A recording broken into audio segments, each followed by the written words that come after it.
सभी साथियों को वसंत पंचमी की बहुत बहुत शुभकामनाएं। वसंत पंचमी के दिन ही माता सरस्वती का प्राकट्य हुआ है।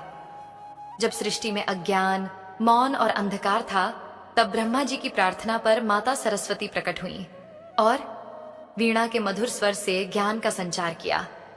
मनुष्य को वाणी, लेखन, संगीत और विवेक प्रदान किया। वसंत ऋतु स्वयं नवजीवन, नई ऊर्जा और सृजन का प्रतीक है। इसलिए इस दिन ज्ञान की देवी माता सरस्वती की पूजा की जाती है। प्रिय साथियों, कथा को अंत तक अवश्य सुने। ये कथा है एक ऐसी गांव की जहां जीवन हर सुबह एक नई चुनौती बनकर खड़ा होता था और हर सांझ एक नई उम्मीद की किरण लेकर आती थी। पर इस गांव की गलियों में एक ऐसा बालक भी भटकता था जिसके लिए न कोई सुबह उम्मीद की थी और न कोई सांझ सुकून की। उसका नाम क्या था, उसे खुद भी याद ना था। हाँ, लोग उसे बालक ही कहते थे और कभी कभी तो अभागा, कलमुहा या अनार्य जैसे करवे शब्दों से भी पुकारते थे। उस बालक के जीवन में नियति ने ऐसा खेल खेला था जिसकी कल्पना मात्र से भी रूह कांप उठे। नियति के इस विधि से बचाना किसी मनुष्य के लिए असंभव था। एक दिन, बस एक ही दिन में सब कुछ बदल गया। वो सवेरा था जब उसकी मां ने उसे प्रेम से जगाया था। पिता ने अपनी मजबूत भुजाओं में उठाकर दुलारा था। उनका छोटा सा घर प्रेम और हंसी से भरा था। पर नियति को ये सुख रास ना आया। गांव में एक भीषण महामारी फैली, जैसे किसी अदृश्य दानव ने अपने विषैले पंजे पसार दिए हों। एक के बाद एक घर सूने होते गए।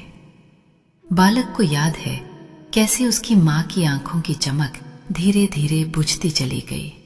बेटा, मां ने कांपते हाथों से उसका सिर सहलाया था। उसकी आवाज में एक अजीब सी विदाई थी। तू बस अच्छा बच्चा बनना, ठीक है? फिर आंखों में एक अनकही वेदना और एक लंबी सांस, और मां शांत हो गई। बालक चीखा, मां मां, पर कोई जवाब ना था। मां के ठंडे शरीर से लिपटकर वो रात भर रोता रहा, जैसे उसकी दुनिया का हर तारा टूटकर बिखर गया हो। अभी मां के जाने का सदमा ठीक से संभला भी ना था कि अगले ही दिन उसका पिता भी उस महामारी की भेंट चढ़ गया। पिता, जो उसे हर खतरे से बचाने वाला था, वो भी निस्पंद पड़ा था। पिताजी, उठो, मुझे डर लग रहा है। बालक की चीखें उस सूने घर में गूंजती रहीं, पर इस बार उन्हें सुनने वाला कोई ना था। अब वो अकेला था, बिल्कुल अकेला। उसका घर, जो कभी प्रेम की सुगंध से भरा था, अब सन्नाटे और मृत्यु की दुर्गंध से भर गया था। पड़ोसियों ने डर के मारे उससे दूरी बना ली। कुछ बुजुर्गों ने तरस खाकर पिता और मां के अंतिम संस्कार में मदद की, पर फिर सब अपने अपने घरों में दुबक गए, महामारी के डर से और शायद बालक के अभाग से भी। 8 साल का वो छोटा सा प्राणी, जिसने कल तक जीवन की कठिनाइयों का अर्थ भी न जाना था, आज एकाएक एक गहरे अंधेरे कुएं में धकेल दिया गया था। उसे भूख लगती, कोई रोटी न थी। प्यास लगती तो कोई पानी न पूछता। रात में ठिठुरन होती तो कोई मां की गर्म गोद न थी, न पिता की मजबूत बाहें। वो गांव की गलियों में भटकता रहता था, कभी इस चौखट पर, कभी उस चौखट पर। कुछ दे दो माई, बहुत भूख लगी है। उसकी पतली आवाज अक्सर हवा में घुल जाती। जवाब में उसे अक्सर डांट ही मिलती। चल हट, कहीं और जाके मर। पहले ही गांव में विपदा आई है, तू और अपनी अभाग्यता फैला रहा है। कोई कहता, अरे हट रे, कहीं तू भी बीमारी लेकर तो नहीं आया। किसी ने तो गुस्से में यहां तक कह दिया, जलकर क्यों नहीं मर जाता, एक और मुंह पालने की हिम्मत अब हम में नहीं। जलकर, ये शब्द उसकी आत्मा पर एक गहरे घाव की तरह बैठ गया। हर बार जब उसे धकेला जाता, हर बार जब उसे अनदेखा किया जाता, उसके कानों में यही शब्द गूंजते, जलकर, जलकर। वो सूखा कमजोर बालक जिसकी आंखें हर समय एक अनकही पीड़ा से भरी रहती थीं, सड़कों पर, गलियों में, पेड़ों के नीचे रात गुजारता। तारे ही उसके साक्षी थे और चांद ही उसका अकेला साथी। उसकी रीढ़ की हड्डी में जीवन का स्पंदन कम और मृत्यु का भय अधिक था। वो भूल चुका था कि पेट भरकर खाना क्या होता है या बेफिक्री की नींद कैसी होती है। हर पल उसे यही डर सताता कि अगला पल क्या लेकर आएगा और क्या वो जलकर मरने वाला है। एक दिन तपती दोपहरी में जब सूरज आग के गोले सा बरस रहा था और सड़कें अंगारों सी जल रही थी, बालक एक पुरानी टूटी हुई धर्मशाला की सीढ़ियों पर बेजान सा पड़ा था। उसकी आंखों में शून्य था, जैसे अब रोने के लिए आंसू भी न बचे हों। जलकर उसका मन बुदबुदा रहा था। शरीर में इतनी भी शक्ति न थी कि वो एक मक्खी भी उड़ा पाए। उसकी सांसें धीमी पड़ रही थीं। तभी उस वीरान मार्ग पर एक धवल वस्त्रधारी ऋषि अपनी कुटिया की ओर लौट रहे थे। उनकी चाल में धीरता थी और मुखमंडल पर एक अलौकिक तेज। उनकी आंखें गहन, ज्ञान और करुणा से भरी थीं। चलते चलते उनकी दिव्य दृष्टि उस क्षीणकाय बालक पर पड़ी। ऋषि का नाम था महर्षि विश्वामित्र, जो अपने ज्ञान और तप के लिए दूर दूर तक प्रसिद्ध थे। महर्षि विश्वामित्र ने बालक को देखा। उसकी फटी हुई कंदरा सी आंखें, सूखे होंठ और धूल मिट्टी से सना निष्प्राण सा शरीर। एक क्षण के लिए ऋषि के कदम ठिठक गए। उनके हृदय में करुणा का सागर उमड़ पड़ा। ये कैसा जीवन है, ये कैसी नियति है जिसने इस कोमल प्राण को इतना कष्ट दिया है। वे उसके पास आए और झुके। बेटा, ऋषि की आवाज में गंगा सी पवित्रता और हिमालय सी शांति थी। क्या हुआ तुम्हें? बालक ने बड़ी मुश्किल से अपनी आंखें खोली। उसकी आंखों में डर था, पर शायद ऋषि की आवाज की कोमलता ने एक क्षण को उसे थाम लिया था। वो कुछ बोल न पाया, बस एक निरीह दृष्टि से ऋषि को देखता रहा। भूख लगी है? ऋषि ने पूछा। बालक ने धीरे से सिर हिलाया। पानी चाहिए? फिर सिर हिलाया। तुम्हारे माता पिता कहाँ हैं पुत्र? इस प्रश्न पर बालक की आंखों से एक बूंद टपकी, एक लंबी ठहरी हुई बूंद जो उसके सूखे गालों पर एक नया रास्ता बनाती हुई नीचे लुढ़की। ऋषि ने सब समझ लिया। उन्होंने देखा कि ये बालक सिर्फ शरीर से नहीं, आत्मा से भी टूटा हुआ है। उसका हृदय मानो हजारों टुकड़ों में बिखर गया हो। उन्होंने उसे बड़ी कोमलता से उठाया। बालक पहले तो सहमा, पर ऋषि के हाथों का स्पर्श इतना दिव्य था कि उसे एक अजीब सी शांति मिली। उसे लगा जैसे बरसों बाद किसी ने उसे छुआ हो, किसी ने प्रेम से। वो ऋषि के कंधे पर अपना सिर रखकर रोने लगा। इस बार भय के नहीं, बल्कि एक अनजाने सुकून के आंसू थे। महर्षि विश्वामित्र उसे अपने गुरुकुल ले गए। गुरुकुल, जो गांव से कुछ दूर नदी के किनारे शांत वातावरण में स्थित था। वहां पेड़ों की छाया थी, फूलों की खुशबू थी और वैदिक मंत्रों की गूंज थी। ये बालक के लिए एक बिल्कुल नई दुनिया थी। गुरुकुल में आते ही ऋषि ने बालक को स्नान करवाया, उसे स्वच्छ वस्त्र दिए और अपने हाथों से भोजन कराया। बालक ने इतने प्रेम से भोजन कभी न किया था। एक ही बार में भरपेट खाकर वर्षों बाद उसे गहरी नींद आई। ऋषि ने उसे अद्वैत नाम दिया, अद्वितीय, जो अकेला था पर अब एकाकी नहीं। पर अद्वैत अंदर से टूटा हुआ था। उसका शरीर भले ही ऋषि के संरक्षण में स्वस्थ होने लगा था, पर उसकी आत्मा पर लगे घाव अभी हरे थे। गुरुकुल के अन्य शिष्य उसे देखकर उत्सुक होते, कुछ प्रेम से उसके पास आते, उससे बात करने की कोशिश करते, पर अद्वैत की आंखों में अभी भी एक शून्य तैरता रहता। वो किसी से बात नहीं करता, किसी खेल में शामिल नहीं होता। जब कोई उसके करीब आता तो वो डरकर सिमट जाता। उसके कानों में अब भी वे कर्कश शब्द गूंजते, जलकर मर जा, अभाग। महर्षि विश्वामित्र सब समझते थे। वे जानते थे कि शरीर के घाव दवा से भरते हैं, पर आत्मा के घाव प्रेम और धैर्य से। वे अद्वैत के पास बैठते, उसे कहानियां सुनाते, उसे शांत मंत्रों का पाठ करवाते। अद्वैत चुपचाप सुनता, पर उसकी आंखों में वो पहले जैसी चमक अभी भी नहीं आई थी। दिन बीतते गए, सप्ताह बीतते गए। अद्वैत गुरुकुल के जीवन से थोड़ा परिचित तो हो गया था, पर घुल मिल नहीं पाया था। वो रोज सुबह गुरुजनों के साथ भोर की प्रार्थना में बैठता, संध्याकालीन आरती में भी शामिल होता, पर उसका मन कहीं और ही भटकता रहता। उसे अपनी मां की याद आती, पिता की याद आती।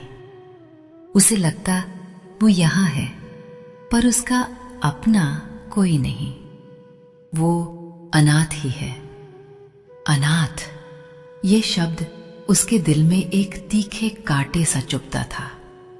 ऋषि उसे कभी कभी अपनी गोद में लेते, उसका सिर सहलाते। अद्वैत, वे कहते, तुम अकेले नहीं हो। ये पूरा गुरुकुल, ये प्रकृति, ये परमात्मा, सब तुम्हारे अपने हैं। पर अद्वैत की आंखों में प्रश्न था, अपना? कौन अपना? मेरे तो माता पिता भी चले गए। वो अक्सर नदी किनारे जाकर बैठा जाता और घंटों बहती धारा को देखता रहता। उसे लगता जैसे उसकी जिंदगी भी इसी धारा की तरह बहती जा रही है, बिना किसी किनारे के, बिना किसी दिशा के। एक गहरी उदासी उसे हर पल घेरे रहती। समय ने अपनी चाल चली। पतझड़ के सूखे पत्तों के बाद प्रकृति ने एक नई करवट ली। वसंत ऋतु का आगमन हुआ। पेड़ों पर नई कोपलें फूटने लगीं। फूलों ने अपनी सुगंध बिखेरना शुरू कर दिया। पक्षियों का कलरव गुरुकुल के वातावरण में एक नई ऊर्जा भर रहा था।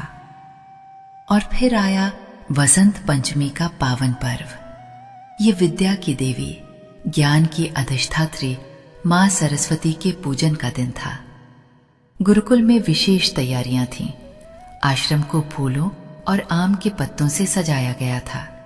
शिष्यों के चेहरों पर एक नई चमक थी। सभी उत्साहित थे। सुबह से ही गुरुकुल में चहल पहल थी। ऋषि और अन्य आचार्यगण पूजा की व्यवस्था कर रहे थे। एक सुंदर मंडप सजाया गया था, जहां मां सरस्वती की श्वेत प्रतिमा स्थापित की गई थी। प्रतिमा इतनी जीवंत लग रही थी मानो अभी बोल उठेगी। अद्वैत भी वहां बैठा था, अन्य शिष्यों के साथ। उसने देखा कैसे सभी शिष्य एक दूसरे से प्रेम से बात कर रहे थे, अपनी माताओं द्वारा भेजे गए प्रसाद की चर्चा कर रहे थे। मां, ये शब्द उसके हृदय में एक कसक पैदा कर गया। उसकी मां तो अब नहीं थी। पूजा का समय हुआ। महर्षि विश्वामित्र ने वैदिक मंत्रों का उच्चारण शुरू किया। सभी शिष्य हाथ जोर कर बैठे थे। धीरे धीरे गुरुकुल का वातावरण मां सरस्वती की स्तुति से गूंज उठा। या कुंदेन्दु तुषार हार धवला, या शुभ्र वस्त्र वृता। सभी शिष्य एक स्वर में मां सरस्वती की वंदना कर रहे थे। अद्वैत चुपचाप आंखें मूंदे बैठा था। मंत्रों की ध्वनि, धूप की सुगंध, दीपकों का प्रकाश, सब मिलकर एक अद्भुत आध्यात्मिक ऊर्जा का निर्माण कर रहे थे। जैसे जैसे वंदना आगे बढ़ रही थी, अद्वैत के भीतर कुछ पिघल रहा था। उसके भीतर की जो अंधेरी गुफा थी, जहां भय और निराशा का राज था, वहां आज एक छोटी सी लौ जगमगा उठी थी। या देवी सर्वभूतेषु विद्या रूपेण संस्थिता नमस्तस्ये नमस्तस्ये नमस्तस्ये नमो नमः। ये मंत्र, हे देवी जो सभी प्राणियों में विद्या के रूप में स्थित है, उन्हें हमारा बार बार नमस्कार है। अद्वैत के कानों में अमृत सा घुल रहा था। उसे लगा जैसे कोई अदृश्य शक्ति उसके हृदय को छू रही हो।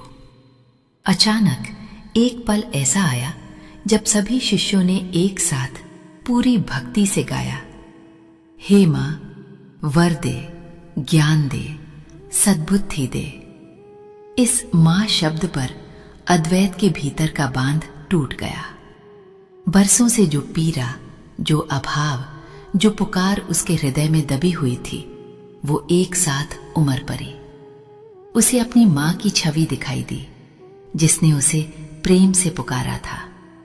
उसे वो सूनी गोद याद आई, जिसके लिए वो तरसता रहा था। उसकी आंखें भीगी और उसके होंठों से बरसों बाद पहली बार एक शब्द निकला। एक ऐसा शब्द जो उसके हृदय की गहराइयों से आया था, जो सिर्फ एक अक्षर नहीं बल्कि प्रेम, विरह और आस्था का पूरा सागर था। उसने थरथराते हुए टूटी हुई आवाज में पुकारा, मां। ये सिर्फ एक शब्द न था, ये उसके समूचे अस्तित्व की पुकार थी, उसकी आत्मा की प्रार्थना थी। उसकी आंखों से अश्रुधारा बह निकली। और ये क्या, जैसे ही अद्वैत के मुख से वो पवित्र मां शब्द निकला, ठीक उसी क्षण एक अद्भुत घटना घटी। मां सरस्वती की प्रतिमा के चारों ओर एक अलौकिक प्रकाश पुंज जगमगा उठा। उस प्रकाश की आभा ऐसी थी जो आंखों को चकाचौंध तो करती थी, पर हृदय को परम शांति प्रदान करती थी। उस प्रकाश के बीच साक्षात मां सरस्वती प्रकट हुई, श्वेत वस्त्रों में लिपटी, हाथ में वीणा धारण किए, मंद मंद मुस्कुराती हुई। वे इतनी दिव्य और सुंदर लग रही थीं कि गुरुकुल का हर प्राणी अचंभित रह गया। उनकी आंखों में असीम करुणा थी और उनके मुखमंडल से जैसे अमृत बरस रहा था। गुरुकुल का हर शिष्य, हर आचार्य, ऋषि विश्वामित्र भी विस्मय और भक्ति से नतमस्तक हो गए। मां सरस्वती ने अद्वैत की ओर देखा। उनकी आंखों में इतना प्रेम था मानो हजारों माताओं का वात्सल्य एक साथ उमड़ आया हो। वे धीरे से नीचे उतरी और अद्वैत के पास आकर खड़ी हो गईं। बालक अद्वैत भय और असीम श्रद्धा से कांप रहा था। उसे विश्वास नहीं हो रहा था कि ये सब सच है। मां सरस्वती ने अपने कोमल हाथों से अद्वैत को उठाया, उसे अपनी गोद में लिया और अपने हृदय से लगा लिया। उस स्पर्श में अद्वैत ने अपनी मां का, अपने पिता का और न जाने कितने जन्मों के प्रेम का अनुभव किया। उसके भीतर का हर घाव भरने लगा, हर डर दूर होने लगा। उसे लगा जैसे वो एक ऐसे शून्य से निकला है जहां उसे कोई नहीं पहचानता था, और अब वो एक ऐसी गोद में है जहां उसे संपूर्णता प्राप्त हुई है। मां सरस्वती ने प्रेम से उसके सिर पर हाथ फेरा और अपने अमृतवाणी में कहा, आज से तुम अनाथ नहीं हो मेरे पुत्र, मैं तुम्हारी मां हूं। ये पूरा ब्रह्मांड तुम्हारा घर है और ये ज्ञान तुम्हारा परिवार। उनके शब्दों में ऐसी शक्ति थी जो अद्वैत की आत्मा तक में उतर गई। अनाथ नहीं, ये सुनकर अद्वैत को लगा जैसे वर्षों से लगी आग बुझ गई हो और एक शीतल वर्षा उसके सूखे हृदय को सींच गई हो। फिर मां सरस्वती ने उसे एक वरदान दिया।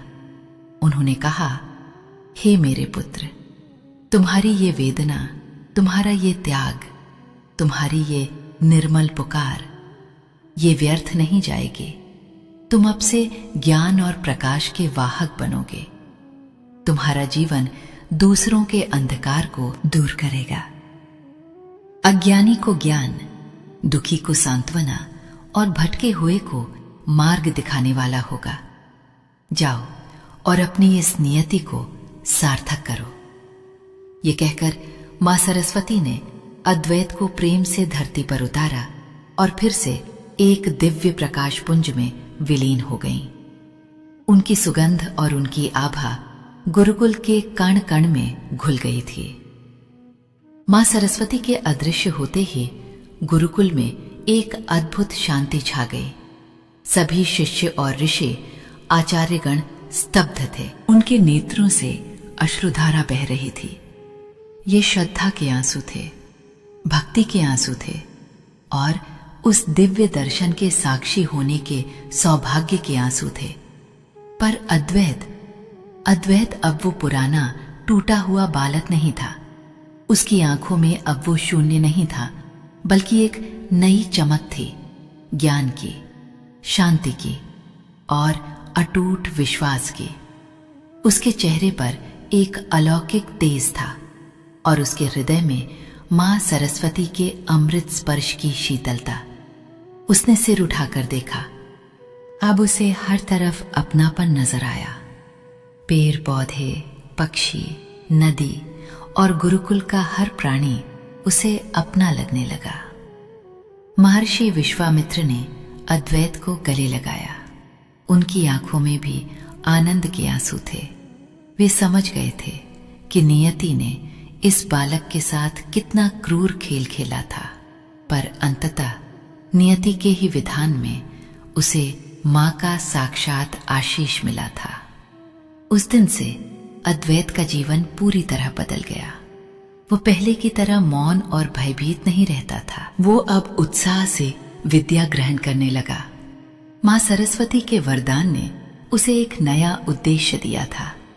उसकी बुद्धि इतनी तीव्र हो गई थी कि वो कठिन से कठिन विषय को भी आसानी से समझ लेता। उसकी स्मृति इतनी प्रखर हो गई थी कि वो गुरुजनों द्वारा पढ़ाए गए हर पाठ को याद रख पाता। पर उसकी सबसे बड़ी विशेषता थी उसकी करुणा। उसने जो दुख झेला था वो अब दूसरों के दुख को समझने का माध्यम बन गया था। अद्वैत का जीवन मां सरस्वती के वरदान का जीता जागता प्रमाण बन गया था। उसने अपना पूरा जीवन ज्ञान के प्रसार और लोक कल्याण में समर्पित कर दिया। वो एक महान आचार्य बना। अद्वैत की कथा, एक अनाथ बालक से प्रकाश स्तंभ बनने की कथा हर शिष्य को प्रेरणा देती थी। वो गुरुकुल अब सिर्फ ज्ञान का केंद्र नहीं, बल्कि आस्था, धैर्य और ईश्वर की असीम कृपा का प्रतीक बन गया था। प्रिय साथियों, इस वीडियो में वसंत पंचमी की पावन व्रत कथा यहीं पर समापन होती है।